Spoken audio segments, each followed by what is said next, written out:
Opo. Sino yun? Magandang hapon, te. Sino po sila? Isa akong detective, alam ko ng bayan. Oy, ano pong hinahanap natin? Mayroon kasing napagtibre sa akin dito ng mga source ko na mayroon ko raw binibiling mga appliances. Ha? Mga appliances, mga binibili mo raw mga appliances. Sino naman nagsabi? Yung isa kong mga source kasi marami na raw na barangay ang nawawalan ng ng mga gamit. Kaya pwede ka bang maimbestigahan? Wala akong kinalaman dyan. Ay, ganun ba? Kasi may napagtibre daw sa akin. Pero may mga ebidensya ako na kasama ko yung source ko na na bumibili ka raw ng mga kalan, lamesa, upuan, speaker, amplifier, marami pang iba.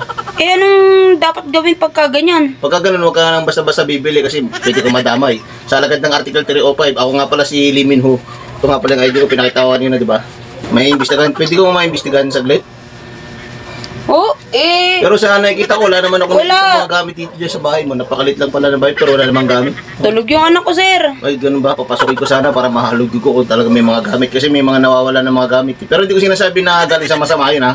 Kumbaga, natitimbre lang sa akin. Sige, pagka Babalik sir. na lang ako mamayang gabi, o kaya bukas na umaga. Sige. Para dalhin ko yung warat na pwede ako maghalugog dyan sa bahay mo, ha? Sige. Sige.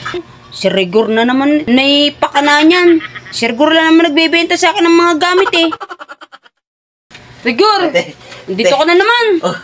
Bibigay ko Ano na naman yan? Lamesa with upuan, siya, yung binubusat eh. Naku Rigor, ayoko nang tumanggap ng galing sa'yo. Ayun, Teo.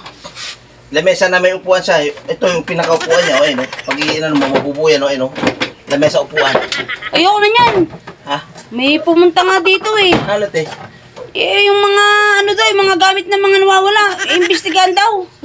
Ba't ka imbestigante wala ka namang ginagawang masama? Malay ko, hindi ko alam. Ayoko nang tumanggap niyan. Mamaya, mapano pa ako dyan. Hindi. Bigay ko sa'yo ito, te. Hindi, kahit bigay na lang. Ayoko, sa iba na lang. Hindi, bigay ko na lang ito upuan lamesa. Di ba kailangan mo upuan lamesa? Hindi na. Hindi ko na kailangan yan. Bakit? Sino bang nag-ano sa'yo? Anong itsura niya?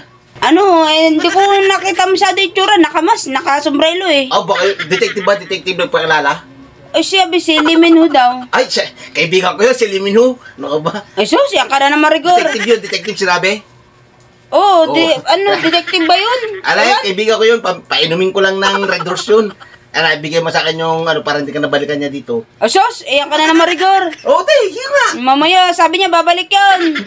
Ang bahala doon, te, kaibigan ko yung classmate ko matalit yun, elementary pa hanggang nag-high school, hanggang nag-college. Bigyan mo na yung 500, ako ng bahala doon, te.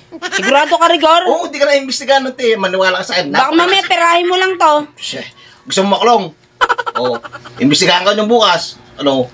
Bigyan mo na para hindi ka makabala pa. Ano mo na, Rigor, ha? Siya, ate, para ayaw mo pati ibigay, te, ha? Baka mamaya kasi hindi mapunta doon. Ako pa ba, te? Wala akong tiwala sa'yo, eh. Ang bahala, te. Ko yung kaibigan ko naman yun, tsaka hindi talaga yun nag-investigador yun sa mga pero hindi talaga nag-investiga.